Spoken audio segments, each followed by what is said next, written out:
राजनाथ सिंह से पूछना चाहता हूं, और ये तुम्हारे हिमाचल का वो लड़का है ना बड़ा सुंदर सा, अनुराग ठाकुर, उससे पूछना चाहता हूं कि एक बीजेपी में प्रधानमंत्री मोदी ही बुद्धिमान है शासन करने लायक, और सारे बीजेपी के नेता जो हैं मूर्ख हैं।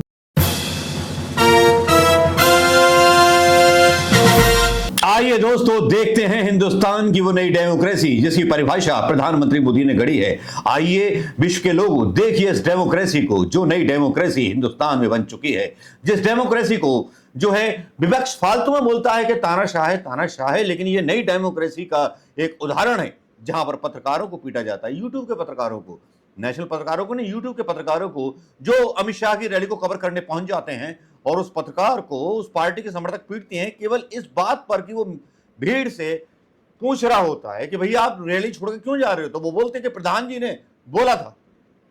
एक यूट्यूब का जो बच्चा था, एक ब्राह्मण बच्चा था, उसको मुल्ला मुल्ला कह के बोला जाता, मुल्ला मुल्ले, India wants to know Modi, India wants to know Amit Shah, will you tell me about the situation of law and order, election commission tell me the situation of the law and order। क्या हिंदुस्तान में वो डेमोक्रेसी का नया चेहरा आ चुका है? अमित शाह साहब, election commission साहब, आपसे सवाल करता हूं कि जहां पत्रकार रैलियां कवर नहीं कर सकता, कौन सा कानून की किताब में लिखा हुआ है कि एक पत्रकार को पीटा जाएगा और उनके खिलाफ कोई एक्शन नहीं लेगा और पुलिस जो थी हिजड़ा बन करके खड़ी रहेगी उत्तर प्रदेश की? क्या इसीलिए डेमोक्रेसी की एक नई परिभाषा आई है कि पुलिस को लगा दो, सवाल न पूछेगा कोई सुल्तान से, हार रही है, डूब रही है सत्ता, तो बचाने के लिए जान लगा देंगे। लेकिन मैं सरकारी ऑफिसरों से कहना चाहूंगा कि सेना के अग्निवीरों की, जैसा कि अखिलेश यादव ने बोला था कि जो है अग्निवीरों की जैसी नौकरी होगी 3 साल की, वैसी पुलिस वालों की भी हो जाएगी, चिंता मत कीजिए। अभी तो बोर्ड की जो एज है वो बढ़ने वाली है। 18 साल के बच्चों को तो बीजेपी मानती है कि इनको अकल ही नहीं होती वोट देने की, इसलिए 21 या 22 साल कर सकती है आने वाले टाइम में, ये होगा। लेकिन यहां आज मैं बड़े गैरत से गड़ गया जब बेगैरत लोगों ने एक पत्रकार को मुल्ला मुल्ला कहकर के पीटा कि जो ब्राह्मण था। ब्राह्मण विरोधी भारतीय जनता पार्टी तो है, लेकिन हमारे ब्राह्मणों की आंखें नहीं खुलती हैं। ब्राह्मण ने हमेशा लिया है तो समाज को एक सवेरा दिया है, एक प्रकाश दिया है। वो अलग बात है, कुछ दलित लोगों का मानना है कि ब्राह्मणों ने दलितों के हक छीने हैं। अगर 70 सालों की बात करें और अब तक 80 सालों की बात करें, जिसमें बात यह भी चलाई जाती है कि आरक्षण छीन लिया जाएगा, लेकिन फिर भी हम लोग सपोर्ट करते हैं कि नीचे के वर्गों को ऊपर लेके आना चाहिए। हम नई पीढ़ी के वो ब्राह्मण हैं जो किसी राजा से या किसी जमींदार से भीख नहीं चाहते, दान नहीं चाहते। हम दान देते हैं, हम काम देते हैं। चलिए, ये बात तो हुई वो, लेकिन जो पत्रकार के साथ हुआ उसके बारे में आज थोड़ा सा बता दूं। ये पत्रकार त्रिवेदी साहब ये रिपोर्टिंग कर रहे थे, इनका वीडियो देखिएगा। कांग्रेस ने इनके वीडियो डाल रखे हैं, वायरल हो रहे हैं बहुत बुरी तरह से। पहले ये वीडियो देखिए।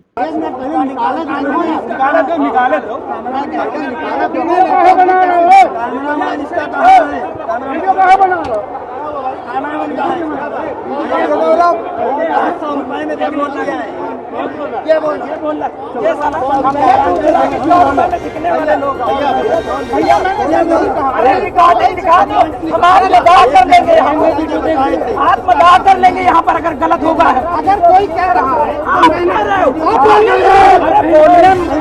आप बोलने तो दो,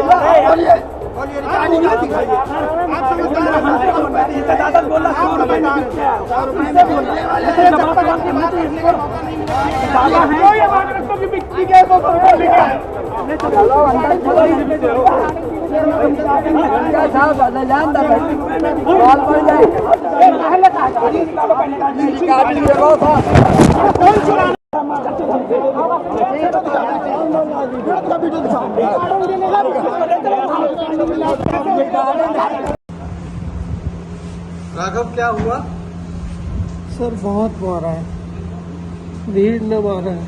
क्या कर रहे थे आप? मैं रिपोर्ट कर रहा था सर, रैली चल रही थी सर और लोग उठ के जा रहे थे, तो मैंने उनसे पूछ लिया बस कि आप लोग क्यों जा रहे हो, तो कह रहे कैमरा बंद कर, और फिर मारना शुरू किया सर। किसकी रैली चल रही थी? किस पार्टी की? किसकी रैली थी? अमित शाह जी बोल रहे थे। हाँ, बाहर कुछ महिलाओं से बात हुई तो उन्होंने कहा कि हमें नहीं पता हम क्यों आए हैं। सर ये गाली देंगे अगर माता की बात क्यों कर रहे हो?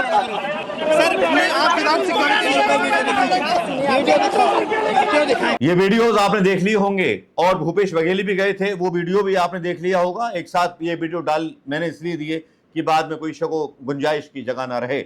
लेकिन अगला जो वीडियो आता है वो और खतरनाक आता है, वो अखिलेश यादव का है। अखिलेश यादव बोलते हैं कि कल चुनाव होने वाला है कन्नौज में और 3 डीएम और 2 एसपी योगी जी के कहने पर कन्नौज में स्टे करेंगे और उनकी ये ड्यूटी लगाई गई है कि कम से कम मतदान हो। यह आरोप लगाया अखिलेश यादव। अभी देख के सन्ना गया, भन्ना गया, झन्ना गया। आप भी झन्ना गए होंगे, सन्ना गए होंगे, भन्ना गए होंगे। लेकिन क्या ये डेमोक्रेसी नई डेमोक्रेसी के लक्षण है या उसकी परिभाषा है? तानाशाही तो नहीं कह सकते, नई डेमोक्रेसी होगी। प्रधानमंत्री मोदी अलग अलग परिभाषाएं करने में जो माहिर हैं, क्योंकि अखिलेश यादव का ये वीडियो देखना तो बनता है जिसमें वो अपील कर रहे हैं जनता के साथ, लेकिन वोट डालना जरूर। देखिए। कहूंगा, मुझे जानकारी मिली है कि 3 डीएम 3 एसपीओ को लखनऊ से मुख्यमंत्री कार्यालय से निर्देश गए हैं कि जो समाजवादी पार्टी का कार्यकर्ता बूथ तक न पहुंच पाए, मैं अपने कार्यकर्ताओं से अपील करता हूं और साथ में चुनाव आयोग को भी अपील करता हूं कि चुनाव आयोग ये देखे कि सब वोट डालने जाएं और अपने कार्यकर्ताओं से अपील करूंगा कि कोई भी रास्ता अपनाएं और वोट डाल के आए। मैं चौथे चरण के तमाम मतदाताओं से अपील करूंगा कि अगर पुलिस प्रशासन रोके तब भी आप वोट डालने जाना। ये चुनाव आयोग हमेशा इस बात के लिए प्रेरित करता है कि ज़्यादा से ज़्यादा वोट डालें, लेकिन इधर हमें देखने को मिला है कि बीजेपी जब से हताश हुई है, जनता ने उसके खिलाफ मतदान किया है, तो वो पुलिस और प्रशासन को आगे कर रहे हैं और पुलिस और प्रशासन से वोटिंग रोक रहे हैं। संभल में हमने देखा, बदायूं में देखा, रामपुर में पहले देखा। इसलिए अपने मतदाताओं से मैं कहूँगा कि वो वोट डालने ज़रूर जाएं। वोट की अगर रोकें तो वहीं धरने पर बैठ जाएं या कोई रास्ता ऐसा अपनाएं, कम से कम वोट डालने जाएं, क्योंकि सरकार अब जो वोट डालने जा रहे हैं उनको रोकना चाहती है। अखिलेश यादव का वीडियो देख लीजिएगा दोस्तों और याद कर लीजिएगा उन लोगों को जिन्होंने आजादी के लिए अपनी कुर्बानी दी। अशफाकुल्ला खान, भगत सिंह, जिन्होंने आजादी दी, हमारे पुरखों ने आजादी दी। इस आजादी को लाने में, संविधान को एस्टेब्लिश करने में हिंदुस्तान को बहुत सारी कुर्बानियां देनी पड़ी हैं। अगर इस संविधान को हम बचा पाए, न्याय हो पाएगा। लेकिन ये सरकारी गुलाम और सरकारी एजेंसियों में काम करने वाले लोगों से मैं बोलना चाहूंगा कि 10,000 30,000 MES पद खाली कर दिए गए हैं मिलिट्री में। मिलिट्री की रेड लगा दी गई है, पुलिस की भी रेड लगा दी गई है, पुलिस में भर्तियां नहीं हुई। समझो, सोचो, जो मुल्ले हैं ना वो भी टैक्स देते हैं देश में, और जो हिंदू है ना वो भी टैक्स देते हैं। समझा क्या? माझी सटकली। मेरी दिमाग इसीलिए सड़क जाता है कि जब देश के लोगों को केवल एक चश्मा लगाते हैं दूसरा, और एक ब्राह्मण भी उन्हें मुल्ला नजर आने लगता है अपने लालच। अगर उनके खिलाफ कोई बोल दे, आने वाला यही होगा ना। आने वाली सरकार बनेगी तो फिर सारे ब्राह्मण होंगे, हिंदू होंगे, बनिए होंगे, ठाकुर होंगे। जो बीजेपी के खिलाफ बोलेंगे वो मुल्ले बोले जाएंगे। दोस्तों, यही सवाल है मेरा जो अखिलेश यादव ने बोला है। लेकिन मेरा मानना यह है कि रिटायरमेंट की उम्र 60 साल होती है और जो सीनियर सिटीजन होता था 60 साल का होता था। लेकिन प्रधानमंत्री मोदी जी ने 17 साल कर दी रिटायरमेंट की एज, और 70 साल का जो है सीनियर हो जाता है। तो 75 साल के प्रधानमंत्री मोदी चुनाव प्रधानमंत्री के लिए क्यों लड़ रहे हैं? अरविंद केजरीवाल ने सही सवाल उठाया है। अच्छा, सठिया भी गए, वो जिलों के नाम, जिलों की कैपिटल के नाम पूछ रहे थे। तो ऐसे आदमी का क्या भरोसा, कौन सी फाइल पे कब साइन कर दे या कोई फैसला ले ले। जब अकल सठिया गई है तो कुछ एक बात बताइए आप मुझे। मैं बीजेपी वालों से पूछना चाहता हूं, अमित शाह से पूछना चाहता हूं, राजनाथ सिंह से पूछना चाहता हूं, और ये तुम्हारे हिमाचल का वो लड़का है ना बड़ा सुंदर सा, अनुराग ठाकुर से पूछना चाहता हूं कि एक बीजेपी में प्रधानमंत्री मोदी ही बुद्धिमान है शासन करने लायक, और सारे बीजेपी के नेता जो हैं मूर्ख हैं। यार बता दो एक बुद्धिमान वही है और सारे के सारे गिदड़ो, एक शेर वही और सारे के सारे गिदड़ो। पार्टी में कोई किसी के खिलाफ नहीं बोलता। आप कांग्रेस को देखिए, एक से एक शेर निकल आएगा। कांग्रेस को जो है देखिए एक प्रवक्ता आईटी सेल की राधिका चैलेंज करके निकल जाती है, अपना गौरव गोस्वामी मतलब गौरव निकल जाता है, सब निकल जाते हैं। देखिए कितना बढ़िया, यहां सबको आजादी। लेकिन तुम्हारी बीजेपी पार्टी तो ना मतलब गुलामों वाली पार्टी है, बजाते रहिए कौनेश यही सलाम है हजूर आलिया, बस और क्या होगा। चलिए ये तो बन गया मेरा वीडियो ब्लॉग दोस्तों, लेकिन मेरी अपील ये है कि कल जब वोट देने जाएं तो ज़्यादा से ज़्यादा संख्या में मतदान करें।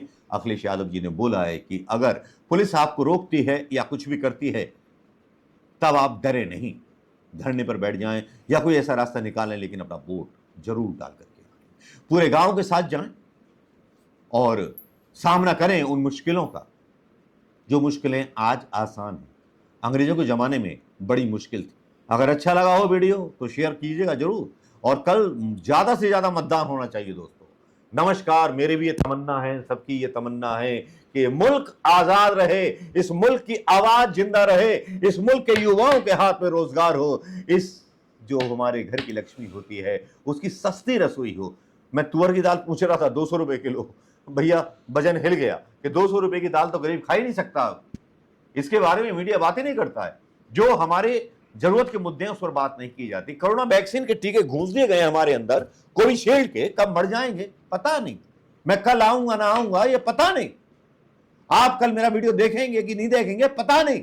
ऐसे लोग जिन्होंने पैसे लेकर के जहर के इंजेक्शन हमारे अंदर पेल दिए हैं, और एक रिपोर्ट आई है विदेशी जिसमें यह सबसे बड़ा प्रयोग किया गया था इस वैक्सीन के माध्यम से हमारे आरएनए पर, हमारे डीएनए पर। चलिए उसके बारे में फिर से बात होंगी, लेकिन दोस्तों कल का मतदान बाद में कीजिएगा, पहले मतदान बाद में खान पान। नमस्कार, जय हिंद दोस्तों।